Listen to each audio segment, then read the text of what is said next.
Got the roll. And you got the roll. I'll entertain a motion of the minutes for March 23rd. Motion to approve. I'll Is there second. any additions or corrections?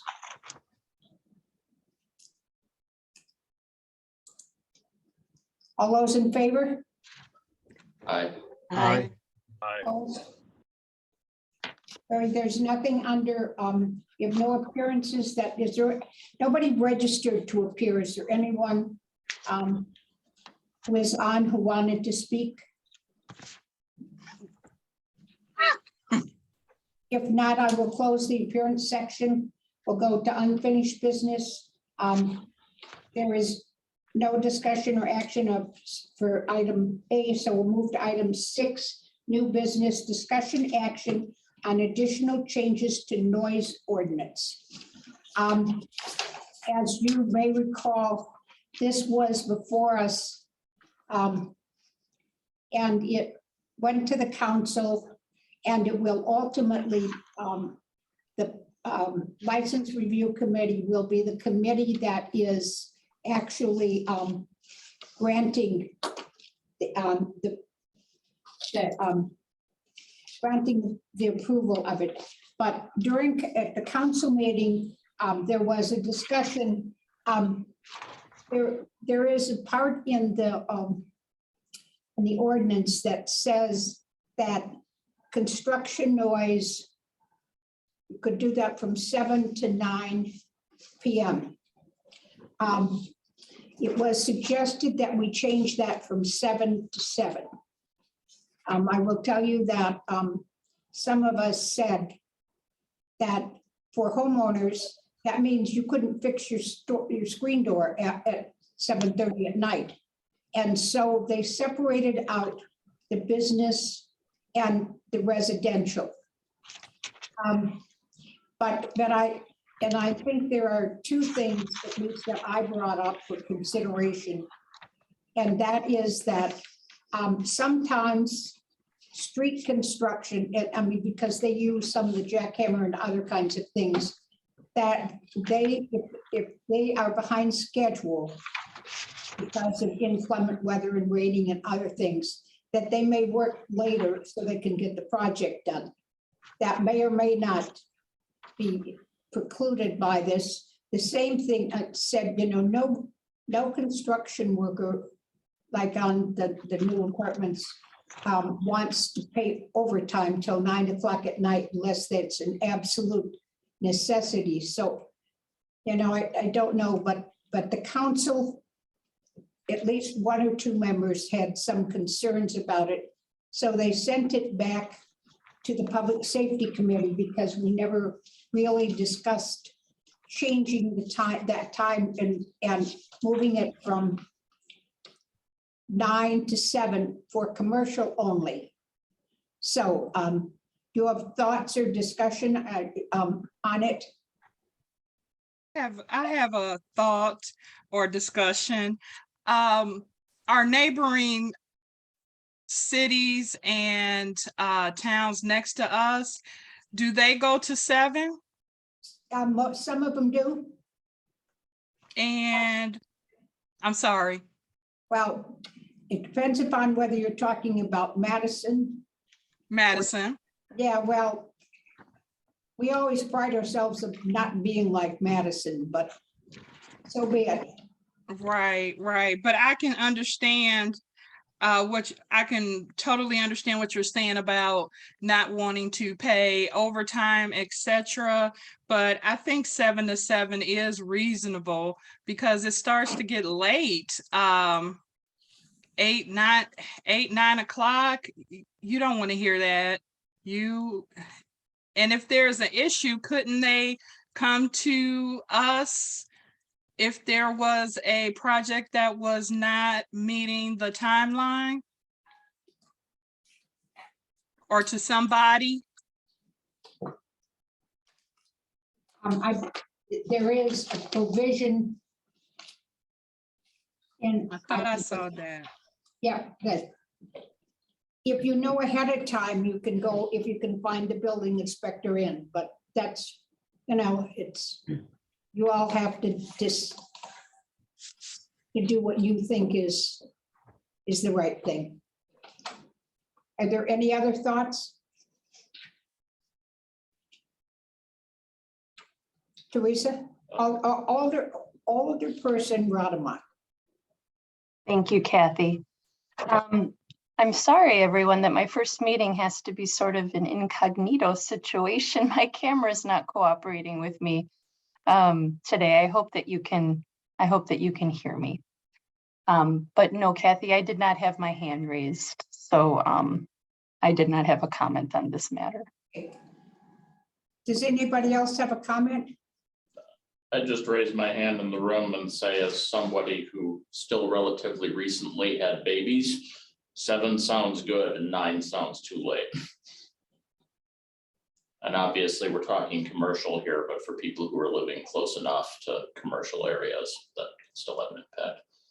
Yeah, I thought 7 was reasonable. Okay, does someone want to make a motion? Kathy, may I interrupt? I'm sorry, perhaps being very new to this matter. This is Teresa again. Yes, go ahead. Is there a story behind the change? Was there a complaint? Was there? Nope, to the best of my knowledge, there has never been a problem and there has not been a complaint. Are we solving a problem that doesn't exist? Perhaps. Perhaps. I mean, I just, you can mow your lawn till 9 o'clock. Yeah. You can do other kinds of things. I just wonder if this is some problems are not solved by legislation, right? Some problems are solved by a conversation with your neighbors. By neighborliness? Yeah. So I don't know what, I don't know. I wonder if this is one of those moments where a legislative action is required. Well, there is always, and I saw your hand, Angela, I thought you wanted to say it. There is always, what I would suggest is that if a problem does exist, there's always the opportunity to go change it. But if you change it, you won't know whether there would have been a problem if you don't change it. Yeah. Does that make sense to people? Did you want to say something, Angela? Yes, ma'am. Thank you. I thought we separated if it was neighbor and neighbor compared to commercial. So if it's neighbor to neighbor, then absolutely, Alder. I don't want to mess. I will mess that up. That's okay.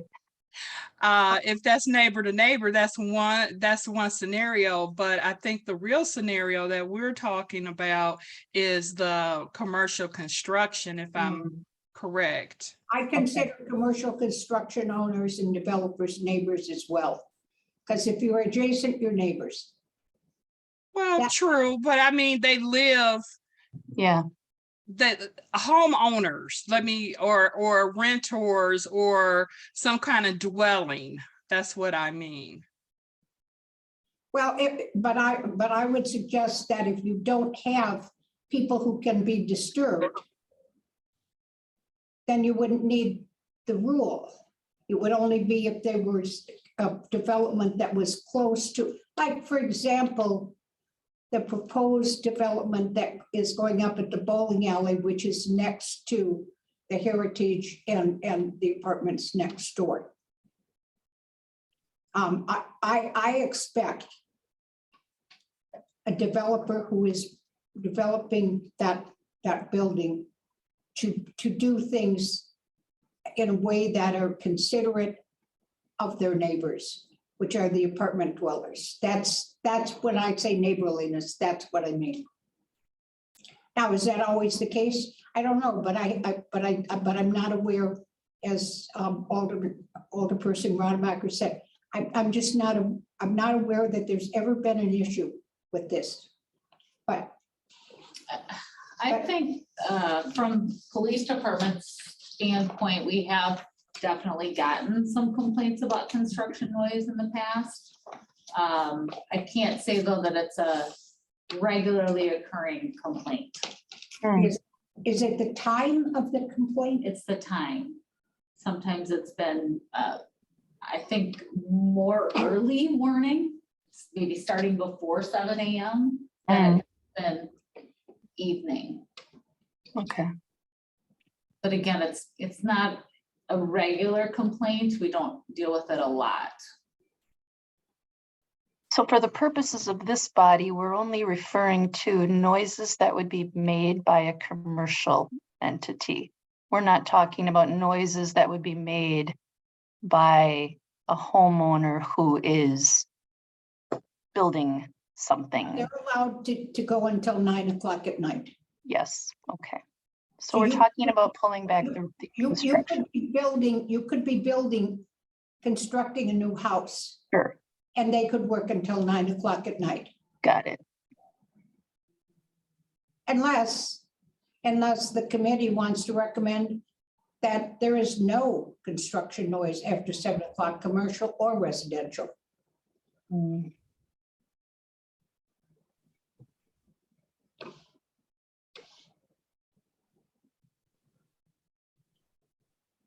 Thoughts? Jim, did you want to say something? You're on mute. Can't hear you. We can't hear you.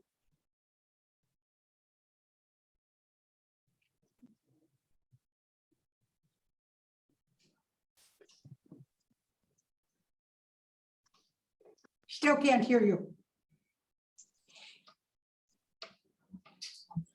Call in.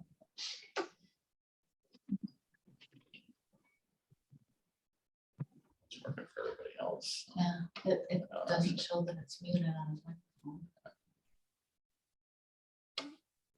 Can you call in? You should be able to, I'll watch for it. Yeah, Jim, you can, because we can't hear anything you say on anything. So if you call into the number, While we're waiting for that, may I ask, what is the current procedure? If I'm living near a commercial construction site and it's getting late at night, getting, after 9 o'clock, and it hasn't just been one time, but rather a consistent pattern of late noise, what does a person in my situation, a homeowner, do? calls the police department. And the police would issue a warning? Most likely would issue a warning for a first offense that we've had contact, and then we'd also make a referral over to City Hall related to the permits that they have. Sure. So I'm waiting for Jim Bisbee to say something. Does anybody else have any other thoughts or comments? A question, did we, I didn't have an opportunity to watch the council meeting. Were there public comments about it, about this No, specific? nothing from the public. That's a really good question, Angela. I keep coming back to this notion that we're spending a lot of time coming up with a solution for a problem that may not exist, but being very new to this, I want to limit my comments here. Hey, Kathy, this is Chris. I think you had mentioned if we did have this apply to residential, that means you couldn't change a screen door after 7. But I think that was still a question that you had out there, and I don't think we would need to establish a 7 o'clock cutoff for residential type of work. So, yeah, it's 9 o'clock for residential. I would keep it there. Connie? Yeah, I agree. People can, if you don't get home from work until 6 o'clock, you need some additional time to get some things done. I don't think 9 o'clock is unreasonable. Okay, the current, the way the correction is made, they have separated out commercial and residential. Right. And I think having the residential be until 9, but the commercial until 7. I'm gonna ask Sarah, if you know if you've had more complaints from commercial or residential? Or residential. See, that's, That's the point.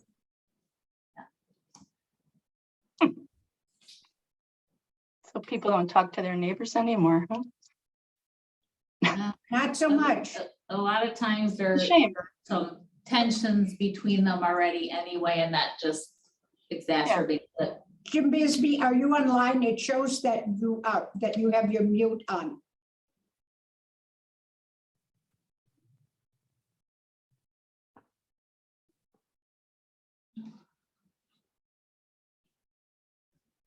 Yeah, no, it shows me.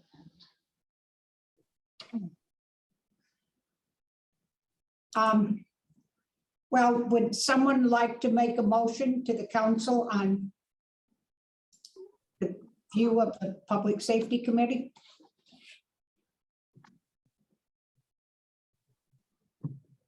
I'll make a motion.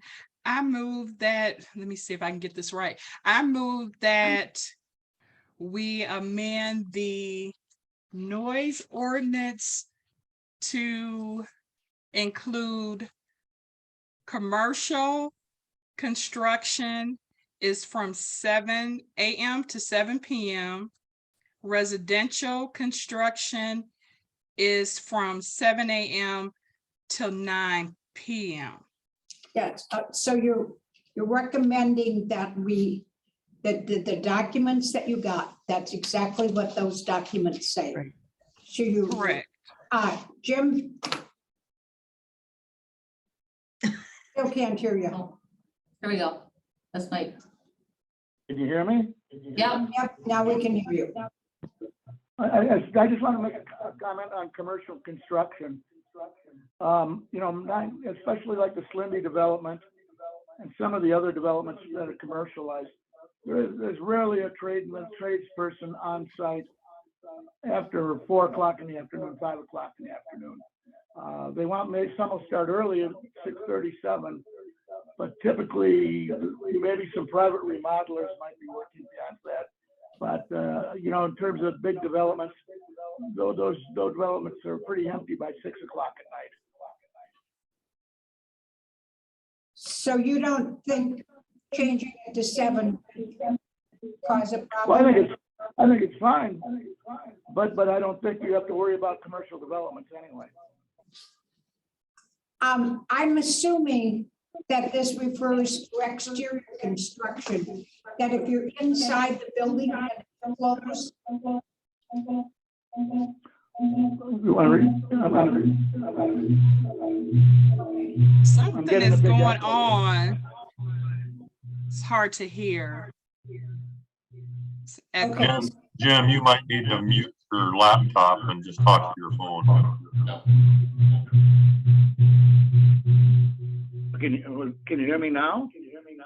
Yes, now we can hear you. So what was the question? Well, I can ask you at the council meeting, I'm just not sure. I'm assuming that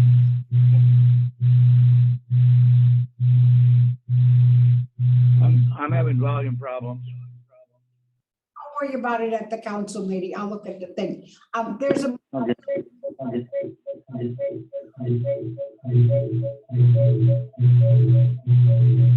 Oh, this is ridiculous. Come on. Could I ask that everyone who How isn't can you hear me? actively speaking, please mute your phone if you're not actively speaking?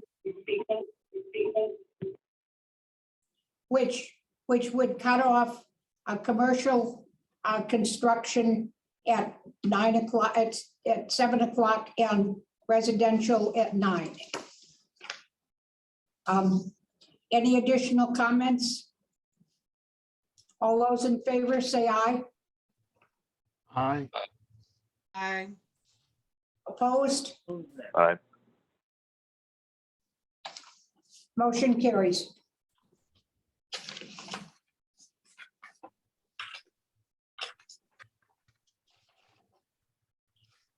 I have to get back to my agenda. Thank you. So we'll now go to discussion actions on special events ordinance. And this Lieutenant Weagle has been part of, so I'm going to ask him to speak on this. I think it was more parks. Yes. We're just putting it into ordinance so that we can get the applications filled out and do proper billing if the PD or fire department need to do that for an event.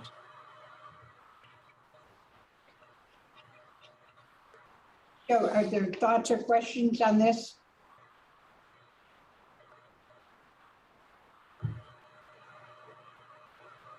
If not, is there a motion to recommend approval? I move.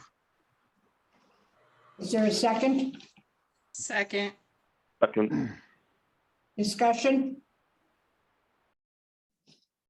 All those in favor say aye. Aye. Aye. Opposed? Motion carries. We'll go to discussion action on proposed resolution to order 2024 ambulance chassis in order to meet deadline for replacement. Chief McMullen? Well, good evening. I'm going to be brief, but I am happy to answer questions as needed. So I have 3 resolutions tonight. This first one, when I met with the mayor last month, we're working on shortening the replacement schedule on the ambulances because of the increased call volume and mileage that we're starting to build up on. The one we just ordered 2 years ago has almost 60,000 miles on it already due to our increased call volume. I believe, I won't speak with her or speak for her, but I believe she's in support of that. But to be able to build the next ambulance due to the supply chain shortage, I need to order a chassis now. For me to be able to even build it 2024, the discussion will be with the mayor and finance director at the capital budget time this year on where to place that build, whether we build it in early 24 or late 24 to where it goes in the capital budget. Right now it's slated for 25, so we build it in late 24 and have it apply to the 25 capital budget. My proposal would be to move it forward and have it early 24. That's a discussion yet to happen. All this resolution is for is the approval to order the chassis. For me to even get on the build schedule for the ambulance, I have to order the chassis now, and it has to be paid for. Our dealer, our ambulance dealer that we deal with, will actually order it through his account, so we don't have to pay for it up front. We'll just have to pay for it in 23 when it comes in, which will be late 23. So that will have to be added to the capital budget for next year, but no money that we would have to find this year to order this. So this was discussed with the mayor and finance administrator, which is why it's being put forth to public safety now. It'll be on the council agenda with your approval next Monday for immediate approval, because I've got to get it ordered. They're going to open the build book for Braun, I think the second week in May. And if you don't have a chassis contract signed, you won't get a truck in 24. They're expecting a large volume and they're requiring a contract with a paid chassis to even be able to add an order. So that's why it's before you now. Happy to answer questions. So questions? If not, a motion to recommend approval is in order. Make a motion to recommend approval. Is there a second I second, second. discussion? All those in favor? aye, Aye. Aye. Opposed, motion carries. Item D, discussion action on proposed resolution to order 2023 truck for brush truck project approved in the CIP. Chief McMullen? Same problem here. We have the brush truck project in next year's capital budget. In talking to my vendor at the state level, The problem we're running into is they're renegotiating the state contracts now because all the vehicle vendors are, excuse my language, losing their shorts with vehicles right now. So they're in the process of renegotiating. We're looking at about a 22% increase once this renegotiation goes through. So I'm just seeking approval to order our truck now under the current pricing with the state. Our vendors already agreed to hold it for us, so we won't have to pay for it until 23. But I'd like to get the contract signed and the order placed so we don't pay $48,000 for the same truck, which is currently about 36 on the state contract. Any questions? Comments? If not, a motion to approve? So move. Make a motion to approve the truck project.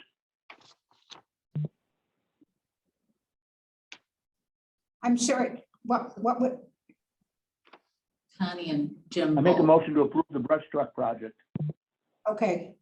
okay, so we have a motion and a second. Any questions or comments?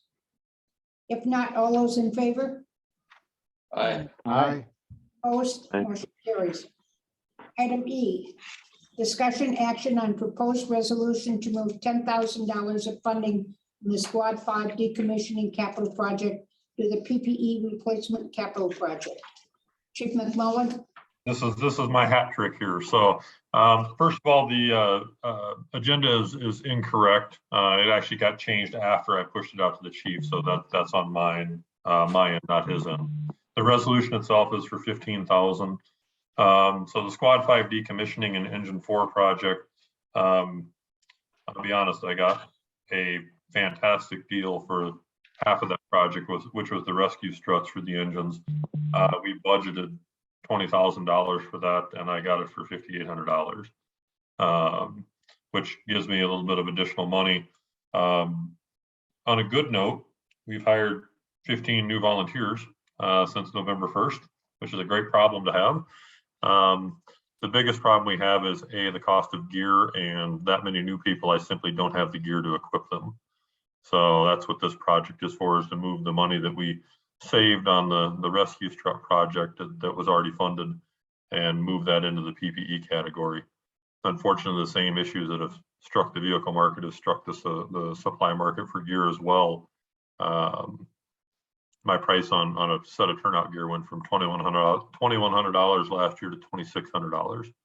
And that's just for the coat and pants.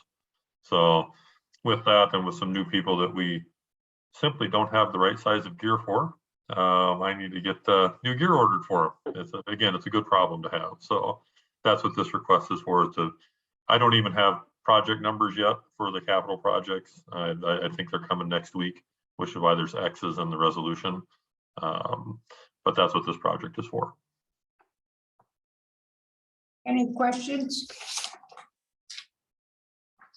If not, a motion to approve? I'll move. I'll second.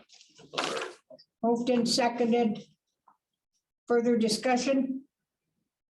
All those in favor, please say aye. Aye. Aye. Opposed? Aye. Okay, Thank you so much. I appreciate you folks. okay.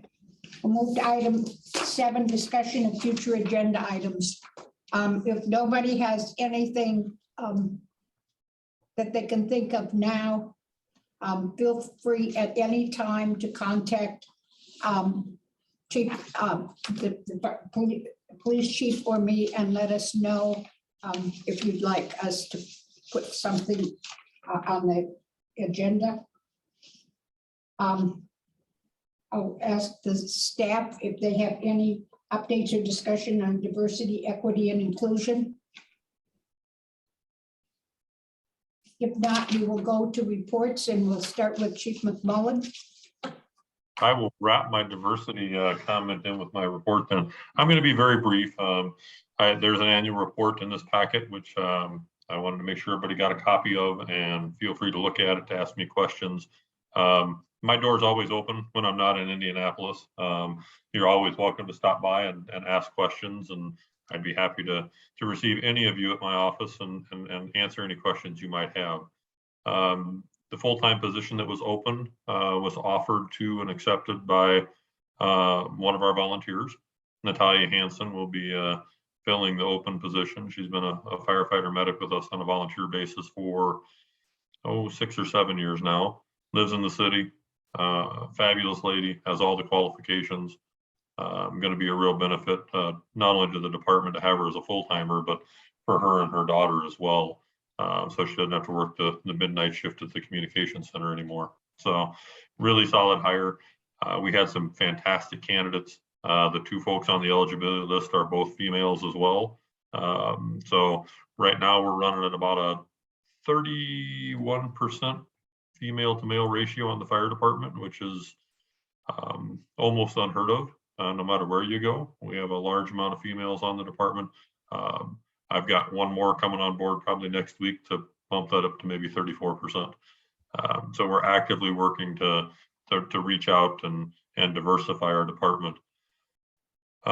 If you haven't heard, if you're not following us on Facebook, I'm in Indianapolis at FDIC and GEMSCon right now.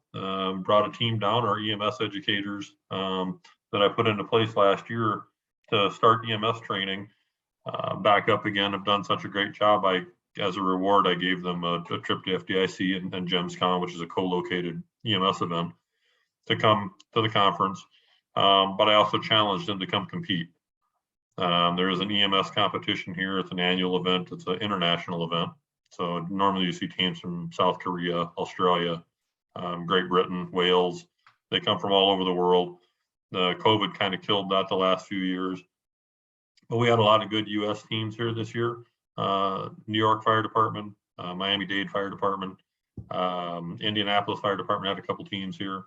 So here's little old Monona out here competing for the first time with a bunch of makeshift gear and people who had no idea what to expect, and they finished 1 place out of the top 3. So they finished in 4th out of 15 teams. So fantastic work by our folks. And one of our team members is actually a volunteer. Well, 2 of them are. Natalia will be a full-timer in a week, but she's still a volunteer. Our 2 volunteers are the only volunteers in the room. Everybody else are full-time medics, full-time fire medics from all over the country. So to put a team up like that and have them finish in 4th place is pretty cool. They were very happy. We've had a good time so far. They're attending the conference the rest of this week. And other than that, we've been busy. I'll leave it at that. We've been really, really busy. Probably not as busy as my. That we had this past week. Yep, we had a fire on Midmore. Actually came in and was coded as a shed fire because the homeowner that called in stated that it was a garage on fire, so that's how it got coded. Chief Eckloff was on scene within 2 minutes and 40 seconds. Saw what was actually burning and struck a box alarm and sent out a second page. And we got help from 13 agencies, a lot of our own folks. We're able to do a pretty good job at stopping as best we could. The wind was terrible that night. Based on the location of the house on the property, we were able to help basically not allow it to spread further than where it did.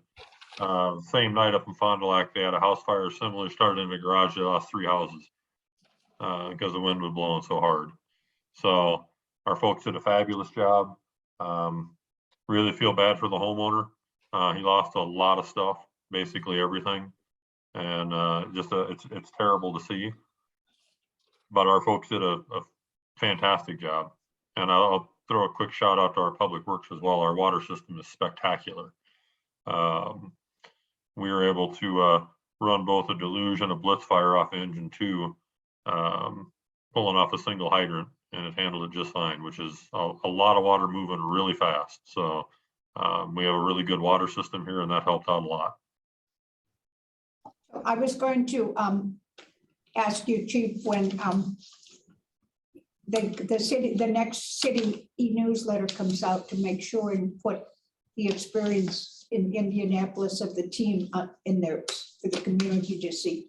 Absolutely, and we're gonna have some good pictures to put in there as well. So good. Thank you, Chief. I missed that for just a moment. What was the cause? Did you mention the cause? The official cause is undetermined. Okay. We have it isolated to 2 different things it could be. I I know the insurance investigator is still investigating at this point. Our investigator, we were lucky, one of our internal investigators actually responded. It did start in the garage, but as of right now, officially the cause is undetermined. Okay, any other questions for the chief? If not, we'll move on to the police department. Police department has had a few significant incidents over the last month. If you've seen the press releases, we had stabbing as well as shots fired incident on the Beltline, both with the help of other agencies, at least on the shots fired incident, ending in arrests of the suspects in each of the cases. So both have been charged in those cases. We have Emma, who is our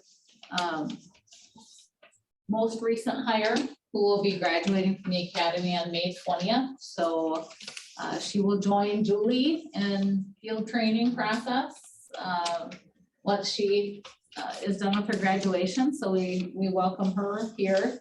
Aside from that, we definitely need her to get here because we've got some staffing shortages with not anybody leaving or retirements, but we've got one out on medical related and then a couple that will be out on paternity leave. So we are going to be running a little bit short. And do I see a particular smile on your face because we're adding some women? well, yes, of course.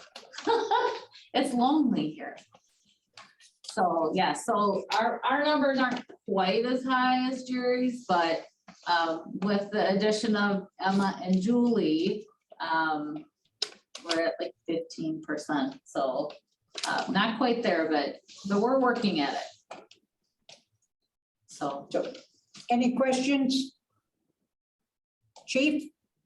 Not a question, just a comment because the deputy chief reminded me. Anybody that would like, we're going to have a swearing in for Natalia on May 9th at 9 a.m. So right there in the room you're sitting in right now. So And where? right there in the conference room at 9 o'clock on May 9th. May 9th, okay. Any questions for Assistant Chief Newman? If not, or do you want to give us an update?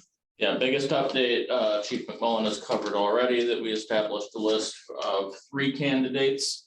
So Natalia was on the top of that list and has been hired, but that list is good for a year as of when we met a couple of weeks ago.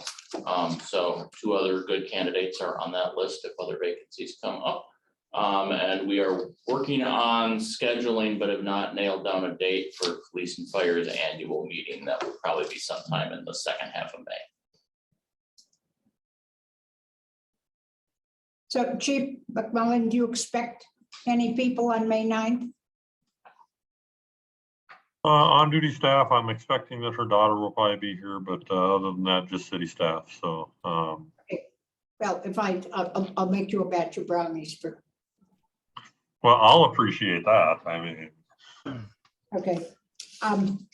So I just wanted to welcome Alderperson Rodmacher. She is the second council member on the Public Safety Committee, and I'm pleased to have her as part of the group, and look forward to when her camera is working and we can see her in person. Thank you, Kathy. And I will double check with you all, but does having the option of in-person or Zoom, do you like that option for the moment? Kathy, I would like to be able to continue Zoom. We just had a new member to our family. She's 2 weeks old. And we're being very, very cautious.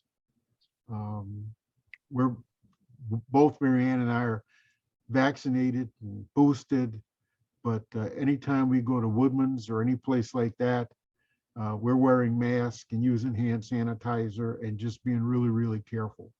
Okay, well, I don't, we're talking about, the city is talking about, how long we continue Zoom and whether we can, and we think that now that we have the equipment, I mean, we have this wonderful setup in City Hall where we have this large screen.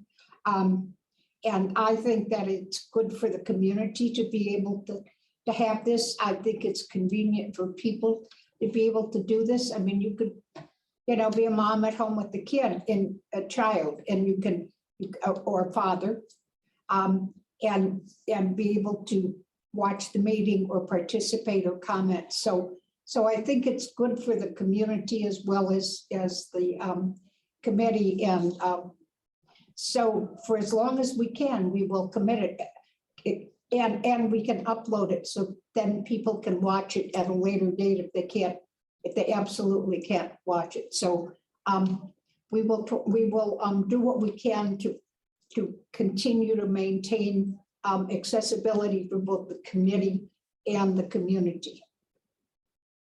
Okay. Does anybody have anything else they want to say? If not, the next meeting is. I wanted to say something real quick. Is it possible to have the, I know Chief McMullen gave us his diversity, equity, and inclusion efforts update. Is it possible to have that for the next meeting from police? Because I know y'all are doing some things. Yep. Yep. Thank you. Any other questions or comments? If not, the next meeting is May 25th. Same time, same place. Well, I'm hoping for warmer weather. Well, I am warmer weather. When we wish you well, and a motion to adjourn would be in order. Make a motion to adjourn. Is there a second? Second. All those in favor? Aye. Aye. Opposed? We are adjourned. Thank you all. Have a good night.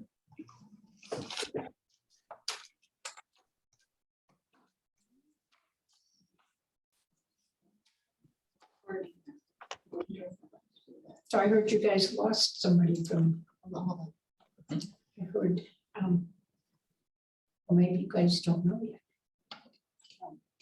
Stripper told me that.